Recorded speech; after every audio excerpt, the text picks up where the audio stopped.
வணக்கம். நான் உங்கள் சிவா, ஏஎல்பி அஸ்ட்ராலஜர், சென்னையிலேருந்து. நம்ம ஒரு விஷயத்தை நோக்கி போகிறோம் அப்படின்னா அதை பற்றின அடிப்படை புரிதல் இருந்தால் மட்டும்தான் அதில் என்ன சொல்ல வராங்கங்கிறத நம்மளால் முழுசாக உணர முடியும். அது மாதிரி தான் ஜாதகமும். நம்ம எல்லாருமே சனி பயிற்சி பார்க்குறோம், குரு பயிற்சி பார்க்குறோம், ஏன் ஒரு சிலர் தினமும் ராசி பலன் பார்க்குறோம். ஆனால் அதில் சொல்கிற மாதிரி எல்லாமே எல்லாத்துக்குமே நடக்குதான்னு பார்த்தீங்கன்னா நிச்சயமாக கிடையாது. நம்ம எப்படி ஒவ்வொருவரும் தனித்துவம் வாய்ந்தவங்களோ அது மாதிரி தான் ஒவ்வொரு ஜாதகமும் தனித்துவம் வாய்ந்தது. உதாரணத்துக்கு சிம்ம ராசி, மகம் நட்சத்திரம், அதில் பிறந்த எல்லாருமே ஒரே மாதிரியாக இருக்காங்களான்னு பார்த்தீங்கன்னா நிச்சயமாக கிடையாது. சரி, அப்போ ஜோதிடம்னா என்ன? தன்னை அறிந்து தன்னை மாற்றிக்கொள்வதே ஜோதிடம். அதென்ன தன்னை அறிவது?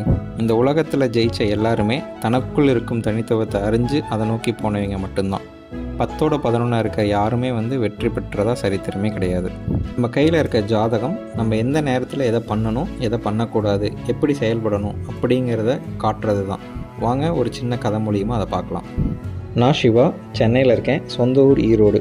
இந்த தீபாவளிக்கு ஊருக்கு போகலான்னு பிளான் பண்ணுறேன். திங்கட்கிழமை தீபாவளி, அதனால் வெள்ளிக்கிழமை நைட்டு ஊருக்கு கிளம்பிட்டு கூகுள் மேப் எடுத்து போட்டு பார்க்குறேன்.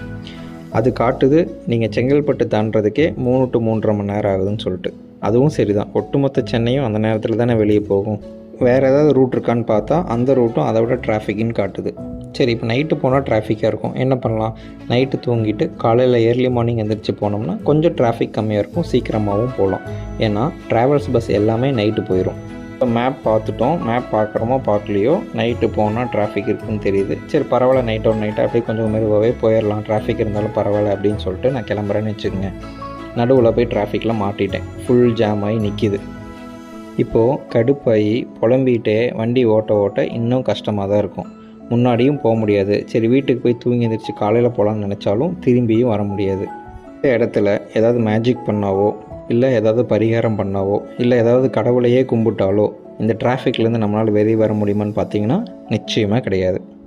அப்போது இந்த நேரத்தில் அமைதியாக அந்த டிராஃபிக் முடிகிற ஏரியா வரைக்கும் பொறுமையாக நம்ம இந்த ஏரியாவை கடந்து போனால் மட்டும்தான் டிராஃபிக் முடிஞ்சதுக்கப்புறம், ரோடு ஃப்ரீ ஆனதுக்கப்புறம் 100-120 ஸ்பீடில் நம்ம ஃபுல் எனர்ஜியும் கொடுத்து வேகமாக நம்மளால் போக முடியும்.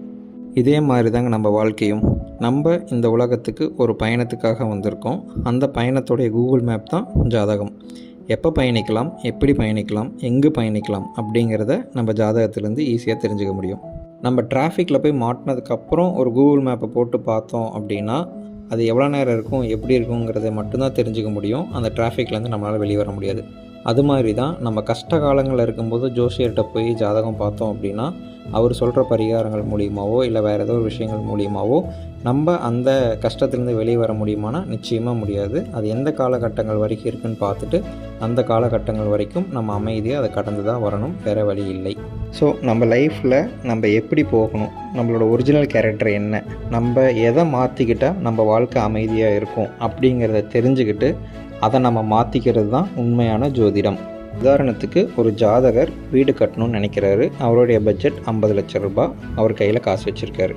இந்த 4ஆம் வீட்டோடைய ராகு தொடர்பு வந்துச்சு அப்படின்னா அவர் பிரம்மாண்டமாக யோசிக்க ஆரம்பிச்சிருவார். இதுவே 4ஆம் வீடு 11ஆம் வீட்டோட தொடர்பு வந்துச்சு அப்படின்னா தன் மகிழ்ச்சிக்காகவும் பேராசைக்காகவும் இந்த வீட்டை இன்னும் பிரம்மாண்டமாக கட்டி 50 லட்சம் ரூபாயில் போட்ட பட்ஜெட்டை 80-90 லட்சத்துக்கு கொண்டு போய் விட்டுருவார்.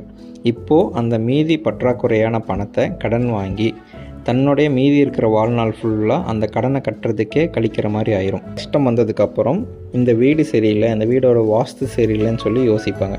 ஆனால் உண்மையாக சொல்லப்போனால் அவர் அந்த நேரத்தில் அந்த பேராசையை கம்மி பண்ணிட்டாவே தன்னுடைய மீதி இருக்கிற வாழ்நாள் நல்லா இருக்குமானா நிச்சயமாக நல்லாயிருக்கும். ஸோ இது மாதிரி எந்த இடத்துல எந்த மாதிரி நம்ம செயல் பண்ணணும் அப்படிங்கிறத நம்ம ஜாதகத்தை வச்சு தெரிஞ்சுக்கலாம். இது மாதிரி உங்களோட ஜாதகத்தை பற்றி நீங்கள் தெரிஞ்சுக்கணுமா, கீழே இருக்க வாட்ஸ்அப் நம்பருக்கு வாட்ஸ்அப் பண்ணுங்கள், நான் டீட்டெயில்ஸ் அனுப்புகிறேன். இது மாதிரி அடுத்தடுத்த வீடியோவில் ஒரு உதாரண ஜாதகத்தோடு நான் உங்களை சந்திக்கிறேன். இந்த ஜோதிட ஞானத்தை எனக்கு தந்திருளிய என் முதல் குருவான முருகப்பெருமானை வணங்கி, என் ஜோதிட குருவான திரு பொதுவுடைமூர்த்தி ஐயா அவர்களையும் வணங்கி, இதை கற்றுக் கொடுத்த அனைத்து ஆசிரிய பெருமக்களையும் வணங்கி விடைபெற்றுக் கொள்கிறேன். நன்றி, வணக்கம்.